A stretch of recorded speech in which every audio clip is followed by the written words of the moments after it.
Hi friends. Already मैं इससे पहले पीआईक्यू की 2 सीरीज़ डाल चुका हूँ जिसके अंदर मैंने यूपीएससी के क्वेश्चंस कवर किए थे।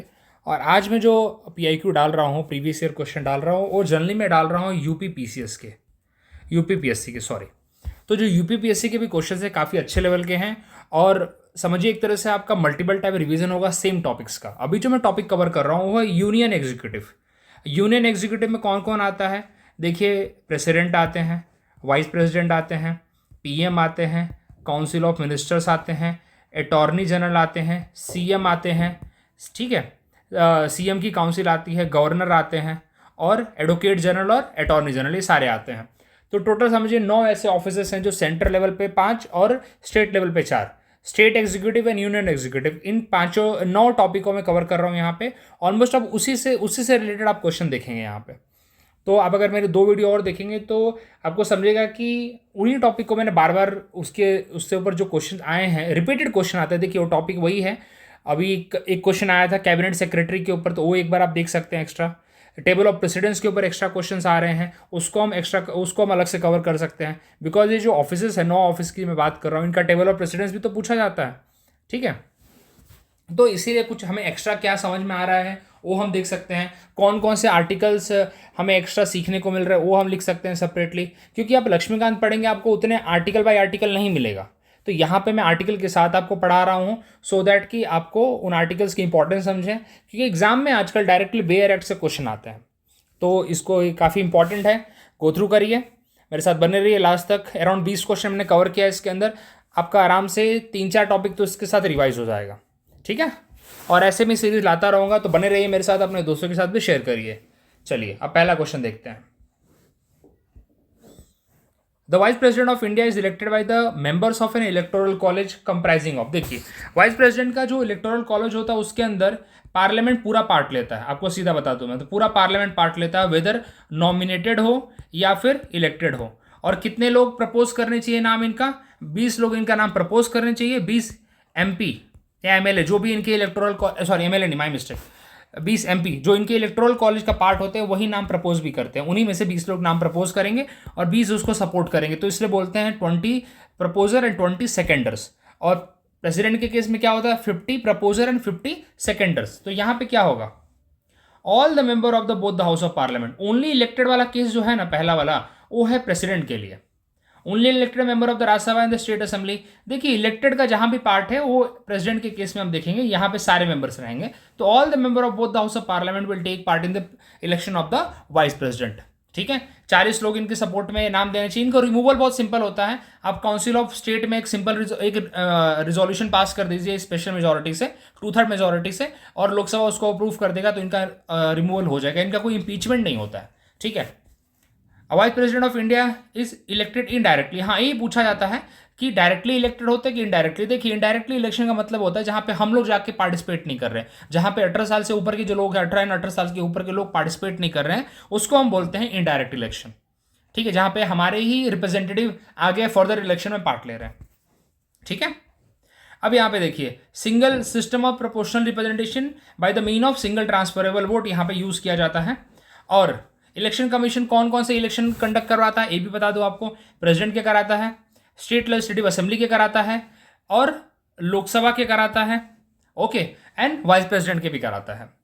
तो जो भी, अगर एक और बात, जो भी अगर मैटर रहता है यहाँ पे प्रेसिडेंट और वाइस प्रेसिडेंट के इलेक्शन से रिलेटेड, जो भी अगर कोई इशू आता है, वो कौन से कोर्ट में जाएगा? वो डायरेक्टली जाएगा सुप्रीम कोर्ट में डील करने के लिए, प्रेसिडेंट एंड डिप्टी प्रेसिडेंट का, ठीक है। इवन लोकसभा के इलेक्शन का भी जो केस जाता है वो that is deal by Supreme Court. लेकिन अगर स्टेट लेजिस्लेटिव असेंबली का इलेक्शन रहा तो उस केस में हाई कोर्ट के पास केस जाता है पहले, then further goes to the Supreme Court if required. Otherwise high court के डिसीजंस बाध्य रहते हैं, ठीक है।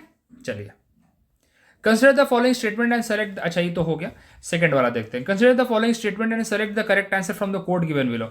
The executive power of union is vested in the prime minister. पहली बात गलत है, ये है प्रेसिडेंट। और कौन से आर्टिकल में मेंशन? Article number 53। अब मैं ऐसे क्यों लिख पा रहा हूं आर्टिकल नंबर 53? अगर मैंने पहले की वीडियो देखेंगे तो बार बार ये सब आर्टिकल रिपीट हुए हैं, ठीक है।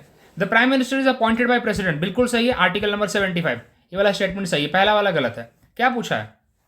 अच्छा, स्टेटमेंट करेक्ट पूछा है, ठीक है। चलिए, the prime minister is head of the council of minister, बिल्कुल सही है, तो सेकंड और थर्ड सही होगा। अच्छा फोर्थ भी है, तो देखिए सेकंड थर्ड कहाँ कहाँ है, सेकंड थर्ड यहाँ है, सेकंड थर्ड यहाँ है, ये वाला तो हटा दीजिए, ये वाला हटा दीजिए, फोर्थ अब देखिए यहाँ पे, अच्छा फर्स्ट वाला भी तो नहीं है, तो इसका मतलब यहाँ पे सी ऑप्शन, अगर आपको फोर्थ नहीं भी पता है तो भी आप कर सकते हैं, ये होता है, अगर आपको थोड़ा सा एलिमिनेशन टेक्निक आती है तो ये कर सकते हैं हम। The prime minister the time of appointment need not to be member of the either house of the parliament, देखिए ऐसा कहीं नहीं लिखा है, ऐसा कहीं नहीं लिखा है, क्योंकि हमारे कॉन्स्टिट्यूशन में सीधा लिखा है हम किसी भी पर्सन को पीएम बना सकते हैं, एक कंडीशन है वो एज क्राइटेरिया मीट करे और साथ ही साथ उसको विद इन 6 मंथ क्या बनना पड़ेगा, मेंबर बनना पड़ेगा। इसीलिए इसीलिए एक बात आपको बताना चाहता हूं मैं, हमारे 3 ऐसे पीएम हैं, बार बार बोलता हूं मैं, इंदिरा गांधी जो 1966 में जो शास्त्री जी की डेथ हो गई थी ताशकंद समझौता के टाइम पे, आपको पता ही है पूरी कहानी हो, उसके बाद एस डी देवगौड़ा जी और मनमोहन सिंह जी,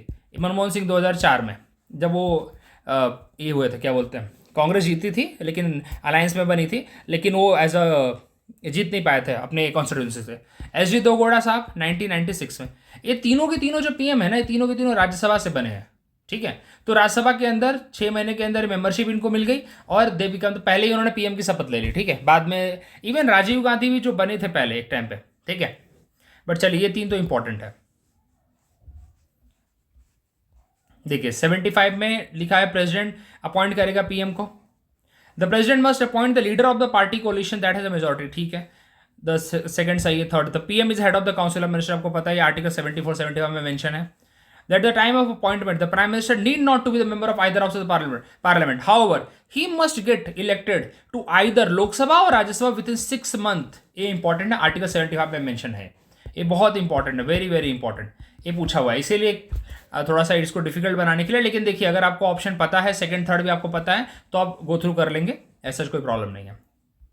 अगला question, who the following statement which of the following statement is not true regarding the parliament of India, parliament के ऊपर बात करते हैं, क्या गलत है भाई, the constitution provide for the parliamentary form of government, ठीक है, चलिए देखते हैं, नॉट ट्रू पूछा है, the function of parliament is to provide for a cabinet, नहीं भाई, अच्छा यही तो, अच्छा the membership of the cabinet is restricted to the lower, नहीं ये तो गलत है भाई, सबसे सीधा सीधा यही दिख रहा है, क्योंकि जो मेंबरशिप ऑफ द कैबिनेट है, कैबिनेट क्या होती है, कैबिनेट पहली बात मेंशन है आर्टिकल नंबर 352 में, जो कि आर्टिकल नंबर 352 किससे डील करता है, नेशनल इमरजेंसी से, और एक कैबिनेट वर्ड कब घुसाया गया था, 44th अमेंडमेंट के बाद घुसाया गया था, क्योंकि इससे पहले जब कॉन्स्टिट्यूशन बना था तो कैबिनेट वर्ड ऐसा कोई मेंशन नहीं था, कोई भी कैबिनेट वर्ड मेंशन ही नहीं था हमारे कॉन्स्टिट्यूशन में, लेकिन हमें देखने को मिला कि इंदिरा गांधी जी ने अपनी मन मर्जी से इमरजेंसी लगा दी थी, अपनी काउंसिल की नहीं सुनी थी, तो उन्होंने बोला कि काउंसिल वैसे ही बहुत बड़ी बॉडी होती है, एक काम करते हैं कैबिनेट, उससे एक तो ना बहुत हाई लेवल के ऑफिसर्स राजनेता होते हैं तो उनको बनाते हैं, ज़रा कैबिनेट एक छोटी बॉडी रहेगी 10-15 लोगों की, तो अगर पीएम को कोई डिसीजन लेना होगा तो एटलीस्ट कैबिनेट से तो पूछेगा ही पूछेगा, मैंडेटरी कर दिया गया, इसीलिए यहाँ पे 352 आर्टिकल के अंदर ऐड किया गया, और जब भी national emergency it's a very big issue तो उस केस में तो भाई लेना ही पड़ेगा। तो the membership of the cabinet is restricted to the lower house, नहीं भाई राज्यसभा के मेंबर भी तो हो सकते हैं।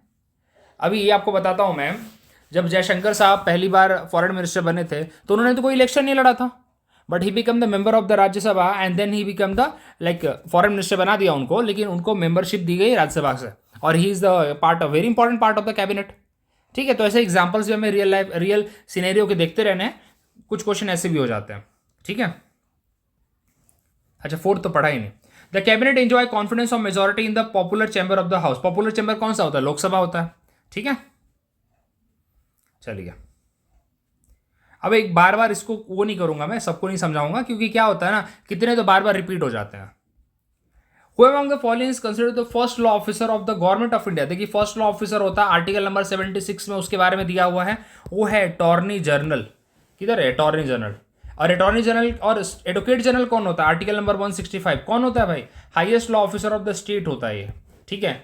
और चीफ जस्टिस ऑफ इंडिया तो आपको पता ही है, उनका तो भाई हमारे सीनियर मोस्ट जज जो भी हैं। तो यहाँ पे सॉलिसिटर जनरल कौन होता है, next to the attorney general होता है, next to the attorney general कौन होता है, सॉलिसिटर जनरल होता है, ओके। चलिए आगे बढ़ते हैं, चीफ लीगल एडवाइजर होता है, आर्टिकल 76 के बारे में दिया गया इनके बारे में, प्रेसिडेंट ऑफ इंडिया इनको अपॉइंट करते हैं, और कौन बन सकता है, कौन बन सकता है अटॉर्नी जनरल, वो बन सकता है जो सुप्रीम कोर्ट का जज बनने लायक है। सुप्रीम कोर्ट का जज कौन बनने लायक है, जिसके पास 5 साल का हाई कोर्ट का जज जो बना हो, जिसके पास एक्सपीरियंस हो हाई कोर्ट का जजशिप की, या फिर 10 साल जिस एडवोकेट रहा हो हाई कोर्ट का, या फिर एमिनेंट जूरिस्ट हो, कोई ऐसा कोई पर्सन हो जो काफ़ी क्वालिफाइड हो इस लीगल इस फैटर्निटी में, तो उसको बनाया जा सकता है, लेकिन प्रेसिडेंट के ओपिनियन के हिसाब से। अब देखिए, हाँ बिल्कुल, ये रिप्रेजेंट करते हैं सुप्रीम कोर्ट में, हाई कोर्ट में भी, लोकल कोर्ट में भी जरूरत पड़े, डिस्ट्रिक्ट कोर्ट में भी जरूरत पड़े तो करते हैं, ठीक है। देखिए, सॉलिसिटर जनरल कौन होता है? Second highest law officer, assist the attorney general. और सॉलिसिटर जनरल के बारे में आर्टिकल 76 में कहीं नहीं लिखा है, एक कॉन्स्टिट्यूशन में ही इनके बारे में ऐसा कहीं लिखा नहीं है। एक बात आप दिमाग में रखिए, nowhere it is written in the constitution about the solicitor general. ये पूछा गया है, क्वेश्चन है कि आर्टिकल नंबर 76 में अटॉर्नी जनरल और सॉलिसिटर जनरल दोनों के बारे में लिखा है? नहीं, दोनों के बारे में नहीं लिखा, सिर्फ अटॉर्नी जनरल के बारे में लिखा है। चलिए, which of the following statement about the president of India is not correct? He is a constituent part of parliament. Yes, correct. Parliament में 3 ऑफिस हैं, लोकसभा, राज्यसभा, दिस प्रेसिडेंट, तो पहला वाला सही है। He participate in the discussion of both the house. नहीं भाई, ये क्यों पार्ट करेंगे? ये अलग से सेपरेट ऑफिस है, तो लोकसभा अपना अपने टाइम पे अपना करे, राज्यसभा अपने टाइम पे अपना करे। ये तो भाई इनका तो अलग से ऑफिस है, ये थर्ड ऑफिस है इनका प्रेसिडेंट का, तो ये क्यों इन दोनों के सेशन में पार्ट लेंगे? Because he is not the member of both the house, why should he take the part? तो बी वाला ऑप्शन यहाँ पे हो जाएगा, जो कि नॉट करेक्ट है। He address joint sitting of both the house every year. बिल्कुल, पहला जो सेशन होता है हर साल का, जैसे अभी फरवरी में होगा बजट सेशन, तो उसमें ये क्या करेंगे, उसको एड्रेस करेंगे। He can promulgate ordinance in certain situation, article number 123 बिल्कुल कर सकते हैं, लेकिन किसके एडवाइस पे? PM and council of minister, and without PM and council of minister he can not promulgate the ordinance. ये इनकी डिस्क्रिशनरी पावर नहीं है, ये इनकी अगेन एडवाइजरी पावर है, मतलब एडवाइस के बिना नहीं कर सकते। ओके, चलिए अगेन देखिए, पूरा आर्टिकल 79 में दिया है, parliament of India consist of president, Lok Sabha, Rajya Sabha, and of course president is not the member of either house, तो why should he take part? Okay, he can address the joint sitting, article 87 में mention है। अब इतने article आपको नहीं पढ़ने, लेकिन देखिए आप लगातार अगर ऐसे पढ़ते रहेंगे ना आर्टिकल आर्टिकल आर्टिकल, तो आपको ना याद हो जाएगा वो। मेरा बोलना ये है, आर्टिकल बार बार सामने लाने का पर्पज ही वही होता है कि हमें चीज़ें ना बैठ जाए दिमाग में। कौन से आर्टिकल में प्रोमलगेट करता ऑर्डिनेंस, ये तो आपको याद होना ही चाहिए, तो वो सुपर डुपर इंपॉर्टेंट है। Article number 123। अब अगला क्वेश्चन देखेंगे, ठीक है। चलिए, which of the following motion can council of minister in India move? देखिए, काउंसिल ऑफ मिनिस्टर वो लोग होते हैं जिनको मेजोरिटी, ऑफकोर्स ये बात है, वो गवर्नमेंट मेकिंग बॉडी है और जिनको मेजोरिटी होती है। तो नो कॉन्फिडेंस मोशन अपने खुद के अगेंस्ट क्यों लाएंगे? नो कॉन्फिडेंस मोशन कौन लाता है? ऑपोजिशन लाता है जनरली, और उसको 50 मेंबर्स का सपोर्ट चाहिए लाने के लिए। सेंसर मोशन लाएंगे नहीं ये लोग, तो ये खुद के अंदर क्या लाएंगे? कॉन्फिडेंस मोशन लाएंगे। ये बार एक कॉन्फिडेंस मोशन ला के दिखा सकते हैं कि we have the confidence among our members, तो they bring the confidence motion, they can't bring the no confidence. लाने का कोई मतलब ही नहीं है ना। सेंसर मोशन क्यों लाएंगे अपने मिनिस्टर के अगेंस्ट? एडजॉर्नमेंट मोशन क्यों लाएंगे ये लोग? ठीक है, तो they will bring the confidence motion. ये देखिए, ये अगेन पार्लियामेंट्री कन्वेंशंस है, ये पार्लियामेंट्री कन्वेंशंस है, ठीक है। अगर नो कॉन्फिडेंस मोशन हम खुद के मेंबर्स के लिए लाएंगे वो लोग, तो इसका मतलब क्लियर कट दिख के आएगा ना कि भाई इनके मेंबर्स के अंदर ही कॉन्फिडेंस नहीं है, इसलिए ये लोग खुद के अंदर ही बवाल कर रहे हैं सब, ठीक है। देखिए, अगेन रूल की यहाँ पे बात हो रही है, यहाँ पे कॉन्फिडेंस की बात ही नहीं हो रही है। सो दैट्स वाई अब यहाँ पे कन्वेंशंस और रूल बुक की बात कर रहे हैं पार्लियामेंट की, ठीक है। अब सारे हमें रूल पढ़ने की जरूरत नहीं होती, कुछ कुछ हमें अगर आइडिया है तो भी हम कर सकते हैं। ऑल्दो हम पार्लियामेंट करेंगे तो डिस्कस करेंगे अभी, ठीक है। तो office of the deputy prime minister, देखिए deputy prime minister as such कोई ऑफिस नहीं है हमारी कंट्री में, और पहली बार जो हम सरदार पटेल जी को बनाया गया था डिप्टी प्राइम मिनिस्टर, तो एक तरह से अब आपको पता है Sardar Patel was a capable of becoming the prime minister, लेकिन प्राइम मिनिस्टर नेहरू जी बने, तो बोला कि सरदार पटेल जी को होम मिनिस्टर तो दी है, लेकिन who will be the next to the prime minister? तो सरदार पटेल को एज अ रिस्पॉन्सिबिलिटी दी गई, तो उनको डिप्टी प्रेसिडेंट प्राइम मिनिस्टर बनाया गया। लेकिन एज सच कोई constitutional post prime minister, deputy prime minister की नहीं है। जब कभी भी इसको यूज किया गया, आजकल देखिए उस टाइम सरदार पटेल का अलग सीन था, लेकिन अभी आजकल पार्टीज क्या करती हैं, इसको एज ए ना एक एज अ यूज करती हैं कि हम आपको आ जाइए हमारी पार्टी में, आपको हम ये पोजीशन दे देंगे, एज ए ना कैंडिडेट को अट्रैक्ट करने के लिए करती हैं, ल्यूर करने के लिए करती हैं, ठीक है। तो it is an extra constitutional growth, ठीक है। इट इज क्रिएटेड बाय 44, देखिए 44th अमेंडमेंट के बाद तो क्या ऐड किया गया था? काउंसिल वर्ड ऐड किया गया था यहाँ पे, ठीक है। It was created under the original constitution, original constitution में सिर्फ लिखा है काउंसिल ऑफ मिनिस्टर्स, ठीक है, अंडर आर्टिकल नंबर 75, जिसके अंदर काउंसिल ऑफ मिनिस्टर की अपॉइंटमेंट प्रेसिडेंट करेंगे on the advice of the prime minister, okay. और काउंसिल ऑफ मिनिस्टर के बारे में आर्टिकल नंबर 74 में लिखा है, जिसके अंदर वो एड एंड एडवाइस करेंगे प्रेसिडेंट को। ठीक है, ये सब बातें लिखी हैं। कहीं पे भी डिप्टी प्राइम मिनिस्टर के बारे में नहीं लिखा है, ना डिप्टी सीएम के बारे में कहीं लिखा है, ये बात भी दिमाग में रखिए आप। ठीक है, तो सेकंड वाला यहाँ पे जाएगा, वही है यहाँ पे देखिए, वही अगेन वही है, नॉट मेंशन है, not mandatory only in the honorary designation है एक तरह से, और कुछ भी नहीं है। पहला किसको भी देखिए, थोड़ा ये भी देख लीजिए किसको किसको मिला है, आजकल फालतू एग्जाम में क्वेश्चन भी आ जाते हैं। सरदार पटेल जी को मिला है, एल के अडवाणी जी को तो मिला ही मिला है जब वाजपेयी साहब पीएम थे। मोरारजी देसाई को दिया हुआ है। ओके, मोरारजी देसाई ने फिर अगेन इंदिरा गांधी जी के साथ उनकी बनी नहीं, तो again he form the Janata party, उन्होंने बना ली अपनी। ओके, जिसको उन्होंने लेड किया बाद में। तो ये वही टाइम है जब शास्त्री जी की डेथ हो जाती है, एंड सबको लगता है कि उस टाइम पे कांग्रेस एक तरह से बट जाती है हिस्सों में, तो लेकिन इंदिरा गांधी जी उसको लीड करती हैं और इंदिरा गांधी जी पीएम बनती हैं। लेकिन कहीं ना कहीं इंदिरा गांधी जी और मोरारजी देसाई के बीच में क्या हो जाता है, टसल क्रिएट हो ही जाता है। ठीक है, तो मोरारजी देसाई को डिप्टी पीएम बना दिया जाता है, ये कहानी है। ओके, और कुछ नहीं। चलिए बाकी अगर आप गो थ्रू कर सकते हैं, अदरवाइज यहाँ पे ऐसा कुछ नहीं है। ठीक है, the approval of the ordinance promulgated by the governor. देखिए, गवर्नर ऑर्डिनेंस प्रोमलगेट करता है अंडर आर्टिकल नंबर 213। कौन उसको अप्रूव करना चाहिए? प्रेसिडेंट। प्रेसिडेंट का कोई रोल नहीं है यहाँ पे, क्योंकि यहाँ पे गवर्नर किसकी एड एंड एडवाइस पे काम करता है? Governor work on the aid and advice of the state council of ministers headed by the CM, या फिर स्टेट लेजिस्लेचर आप बोल सकते हैं यहाँ पे। ठीक है, the governor of the state can promulgate ordinance under article number 213 when the state legislature is not in the session. ठीक है, और उसको अप्रूव कौन करेगा? जब सेशन में आएंगे तो अप्रूव कौन करेगा? State legislature. उसको विद इन 6 वीक में उसको अप्रूव करना चाहिए। ठीक है, और नहीं किया तो it will cease to be in effect, मतलब खत्म हो जाएगा उसका इफेक्ट, खत्म हो जाएगा अगर नहीं अप्रूव किया गया तो। चलिए अगला क्वेश्चन देखते हैं। ये देखिए, अभी ये तो आप कर सकते हैं, एक बार रीड करेंगे तो समझ जाएगा। बाकी चीज़ मैंने समझा दी, वही चीज़ यहाँ पे लिखी भी हुई है। यू कैन, हाँ, इसके बारे में अगर आपको चाहिए तो you can access my the Telegram में सारी चीज़ें मैं शेयर करता हूँ, वहाँ से आपको मिल जाएगा। ठीक है, अगला question, the member of parliament और the state legislature can be elected as a president, but मान के चलिए कि कोई पार्लियामेंटेरियन है या फिर स्टेट लेजिस्लेचर का कोई एमपी और एमएलए है, वो क्या बना? वो प्रेसिडेंट बना। तो ऑफकोर्स ही बात है, जब एमपी और एमएलए बन जाएंगे, और एमपी और एमएलए के बाद अगर इन केस आप प्रेसिडेंट बन जाते हैं, तो क्या हो गया? आपको अपनी पोजीशन से क्या करना पड़ेगा? आपको अपनी पोजीशन से रेजिग्नेशन देना पड़ेगा। ठीक है, तो कब करना पड़ेगा? लेकिन he will have to relinquish his seat as soon as he is elected, simple as that. C वाला यहाँ पे है। ठीक है, यहाँ पे क्या लिखा है? According to the article 59A(1) of the Indian Constitution, the President shall not be the member of either house of the Parliament or state legislature. आपको पता ही है, if MP or MLA elected as a president, he must have vacated the seat immediately upon election. Okay, तो ये होगा यहाँ पे।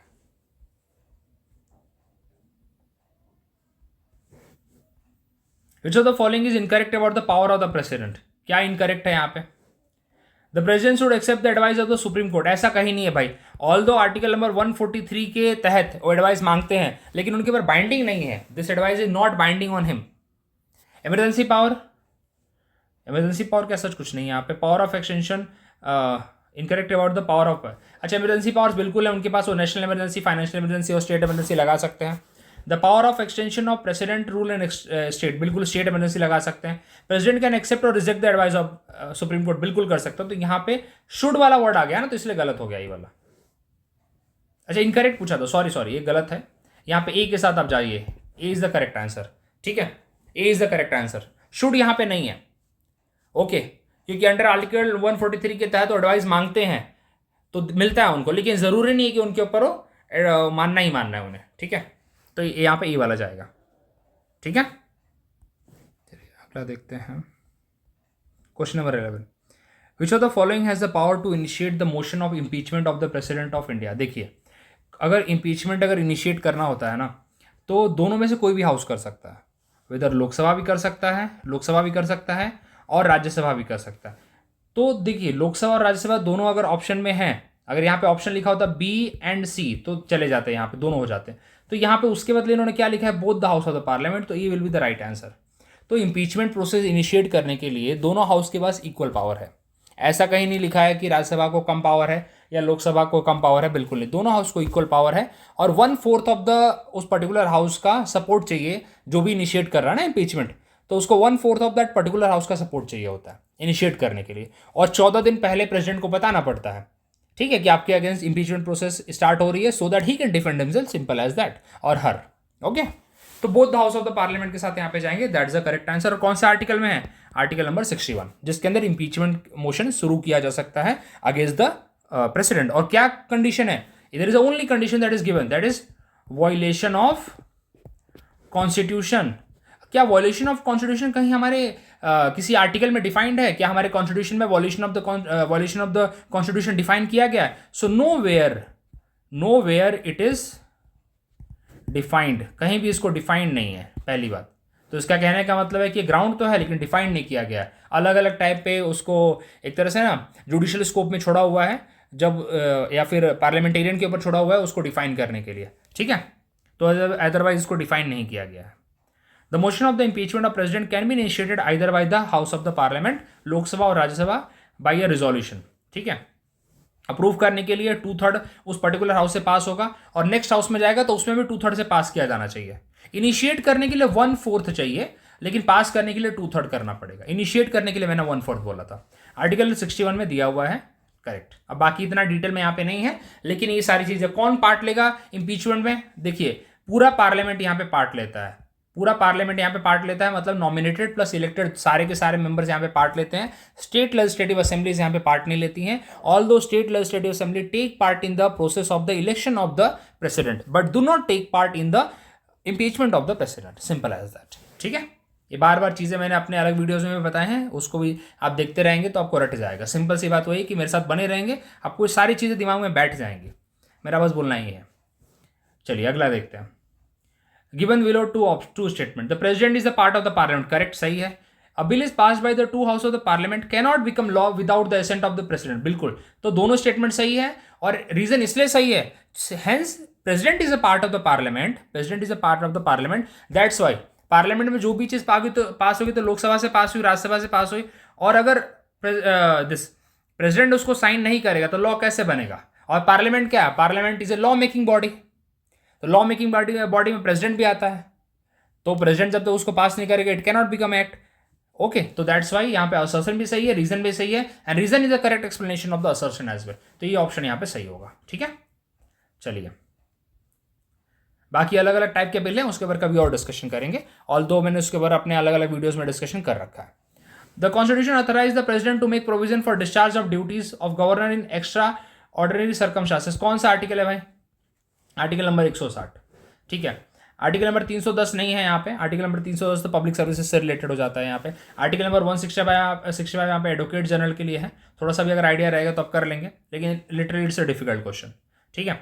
तो article 160 के अंदर है, ये सच में अपने आप में काफ़ी डिफिकल्ट क्वेश्चन था, बिकॉज इतने आर्टिकल हमको पता नहीं होते हैं, और हम ह्यूमन बीइंग हैं, हम इतना आर्टिकल नहीं रट सकते, लेकिन अब आ गया है तो मेरे हिसाब से आर्टिकल्स आप लिख के कहीं पे रख सकते हैं, अपने नोट बना रहे हैं एक नोटबुक के साथ बैठ के, और रखिए हमेशा, और नोट बनाते रहिए सब चीज़ों का। तो आर्टिकल 160 में क्या किया गया है, लिखा गया है, इंडियन कॉन्स्टिट्यूशन ने प्रेसिडेंट को अथॉरिटी दी है to make provision for the discharge of the function of governor of state in case of extraordinary circumstances like absence, illness or any other reason preventing the governor from discharging their duties. The president may issue order for the discharge of the governor function by any other person authority in such situation. ये यहाँ पे है वैसे, but इस type के question अब आजकल भरोसा नहीं, आजकल पूछे भी जा रहे हैं, आर्टिकल वाइज क्वेश्चन पूछे जा रहे हैं, तो दैट्स बिकम वेरी इंपॉर्टेंट, ठीक है। विच of the following is a not a constitutional prerogative of the president of India? क्या नहीं है? देखिए, अब यहाँ पे returning the financial bill for the reconsideration, ये बिल्कुल नहीं है। रिटर्निंग ऑर्डर बिल बिल्कुल कर सकते हो, लोकसभा को डिसॉल्व करना बिल्कुल कर सकते हैं, प्रेसिडेंट को अपॉइंट करना आर्टिकल 75 में है, ठीक है। लेकिन फाइनेंस बिल को रिकंसिडर करने के लिए वो रिटर्न नहीं करेंगे, क्योंकि money bill is also finance bill, ठीक है। मनी बिल को आप रिटर्न नहीं कर सकते, मनी बिल को सिर्फ आप क्या करेंगे, मनी बिल को आप सिर्फ रिजेक्ट करेंगे, तो फाइनेंस बिल को आप नहीं भेज सकते हैं रिकंसिडरेशन के लिए। All the financial bill part 2 को आप भेज सकते हैं, 2-3 टाइप के फाइनेंशियल बिल होते हैं, लेकिन यहाँ पे जनरली एक जनरलाइज बोला है, तो हम कंसिडर करते हैं कि मनी बिल भी फाइनेंस बिल का पार्ट होता है, ठीक है। फाइनेंस बिल के अंदर ही आता है मनी बिल, ओके। तो यहाँ पे बी वाला सही जाएगा। बाकी तो आपको पता है प्रेसिडेंट लोकसभा को डिसॉल्व करते हैं on the recommendation of the PM and the council of minister. एक सिंपल जो बिल होता है उसको आराम से भेज सकते हैं, एक बार रिकंसिडर करने के लिए आपको पता है, इसको बोलते हैं हम सस्पेंसिव वीटो बोलते हैं। अब अगर मेरा वीटो का क्लास देखेंगे तो आप मैंने करा रखा है, उस पर आप देख सकते हैं, ठीक है। आर्टिकल नंबर 111 में दिया है वीटो पावर होती है उनकी, ठीक है। तो उसके अंदर एक है dissolving the Lok Sabha article 83, appointment of prime minister article number 75। इसको आप थोड़ा सा ना ऐसे एक बार गो थ्रू करते रहिए, समझ जाएगा, ठीक है। However president cannot return a finance bill such as money bill under article number 109। अब बताता हूँ आपको एक और चीज़ बताना चाहता हूँ मैं। Article number 109 talks about the procedure क्या प्रोसीजर होता है मनी बिल को पास करने का, उसके बारे में बात करता है। तो hence money bill is a finance bill.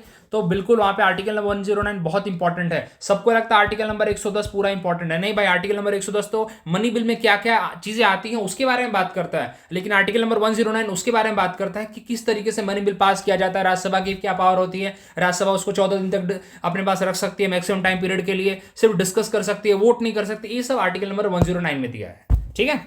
तो ये बहुत इंपॉर्टेंट है, प्रीवियस ईयर का क्वेश्चन है ये, यूपीएससी प्रीलिम्स का, ठीक है, 2024 का।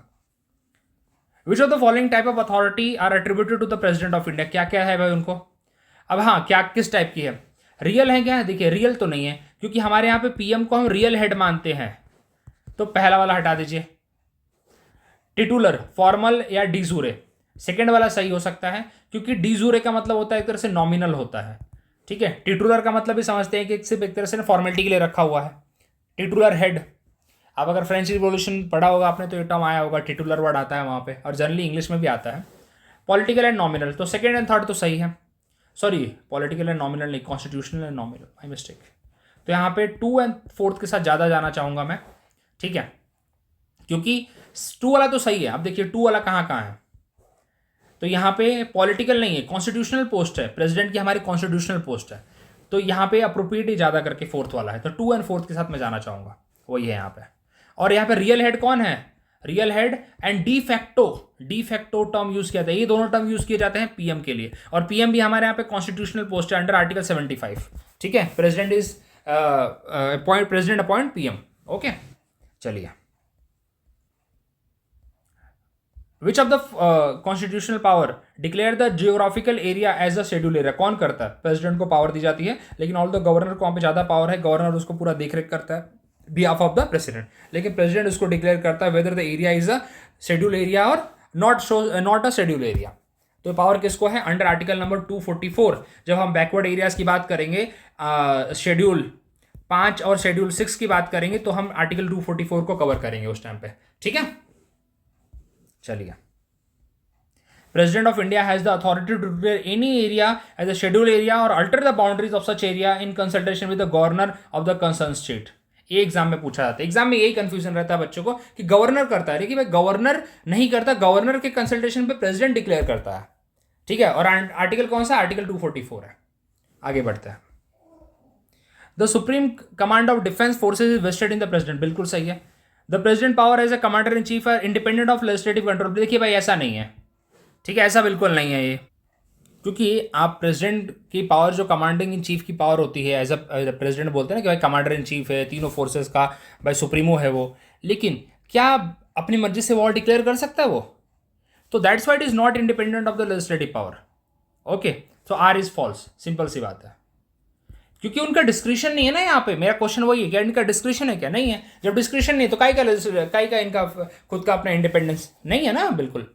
तो यहाँ पे लेजिस्लेटिव के एडवाइस पे ही काम करेंगे। लेजिस्लेटिव कौन है यहाँ पे, पीएम और काउंसिल ऑफ मिनिस्टर्स, उनके एडवाइस पे तो काम करेंगे, ठीक है। आप और थोड़े डिक्लेयर कर सकते हो, मेरा क्वेश्चन ये है सीधा, तो आर गलत है यहाँ पे, तो यहाँ पे एक ही ऑप्शन बचता है, पहला वाला तो सही है।